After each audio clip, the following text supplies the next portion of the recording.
I'm Brian. I'm 52 years old. This is my wife, Kyra, with me today. I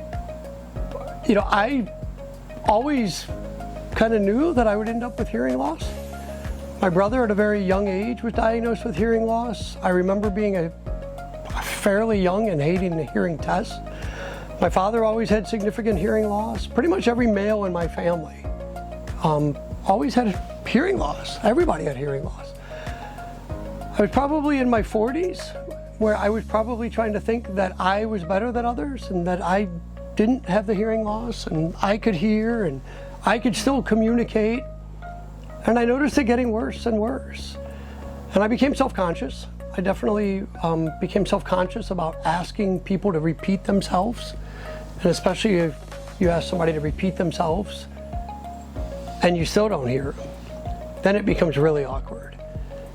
I probably ended up in a situation that personally, sometimes probably even professionally, I would start guessing what somebody might have said or what I thought my wife might have said, especially if it was about doing some chores or what's for dinner or anything like that.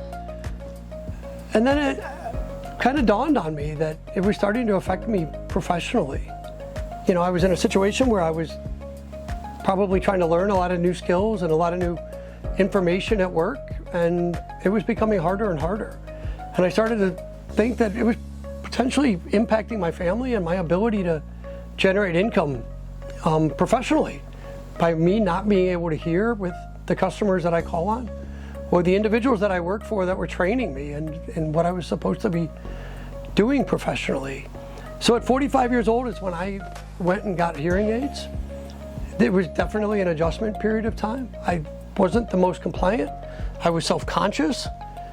But as I became more comfortable with hearing aids, I started to realize everything that I was missing out on. And all the conversations and all the discussions and things that I wasn't hearing. I still remember an audiologist sharing with me an article that I believe was in the New England Journal of Medicine, probably several years ago at this point, but it really kind of stuck with me because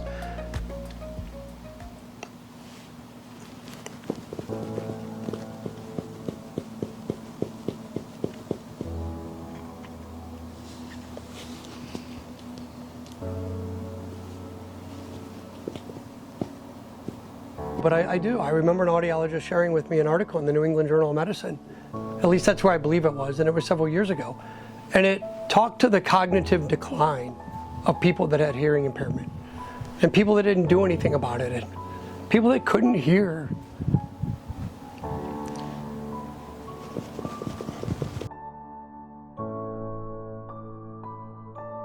Yeah, I remember an audiologist probably when I was about 45 years old, sharing an article with me.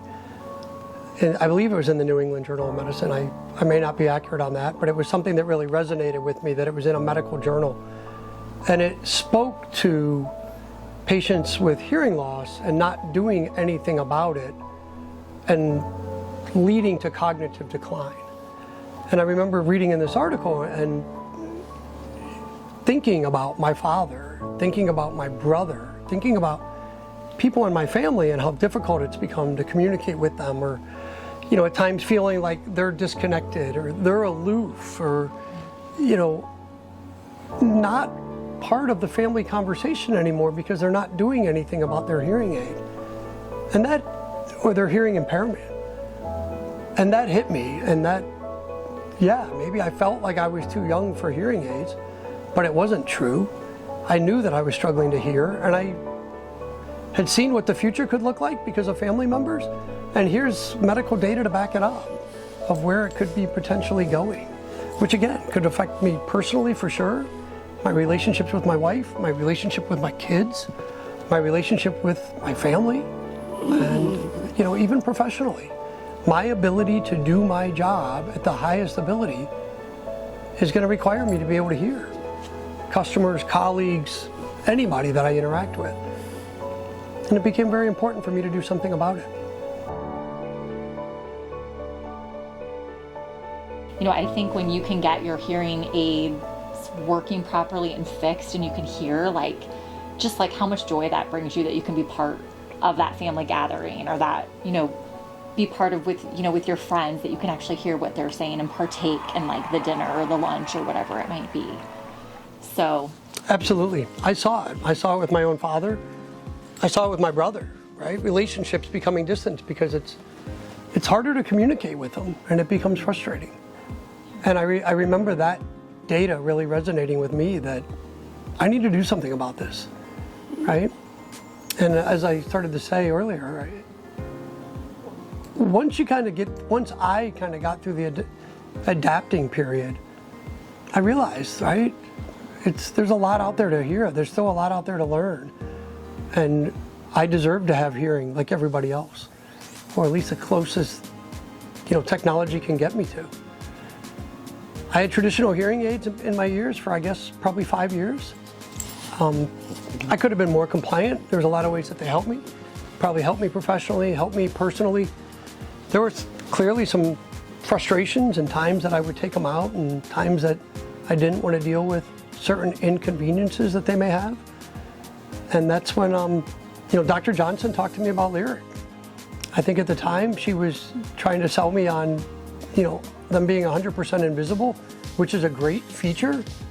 But I think what we learned through the process of me going to Lyric is, sure, they're 100% invisible and don't have to be self-conscious about wearing hearing aids, but what it also gave me was 24/7 hearing.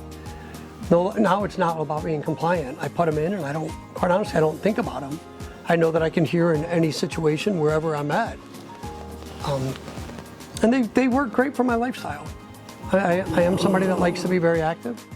I like to play golf. I like to play tennis.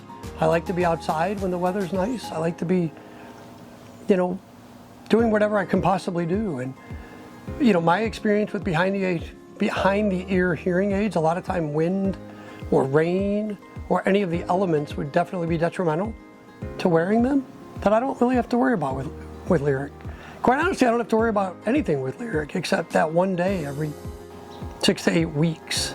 Well, and I also think about the fact that I remember when he did have behind the ear hearing aids, yes, he could hear, but a lot of times, we would go to dinner and he wouldn't have them in. We'd have to sit in the car for a few extra minutes so he could, put them in or make sure the batteries were in them. And, now it's just okay, we go.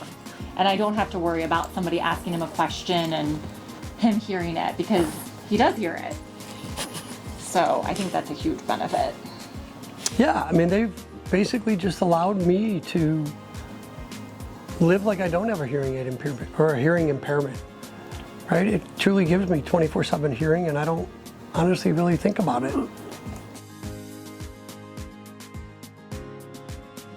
So now I actually enjoy talking about what Lyric has done for me. I enjoy telling more people, friends, colleagues, about Lyric and what it can do, and where some of the technology and hearing aids like Lyric have gotten to. Better hearing starts here. Ask Johnson Audiology if Lyric is right for you.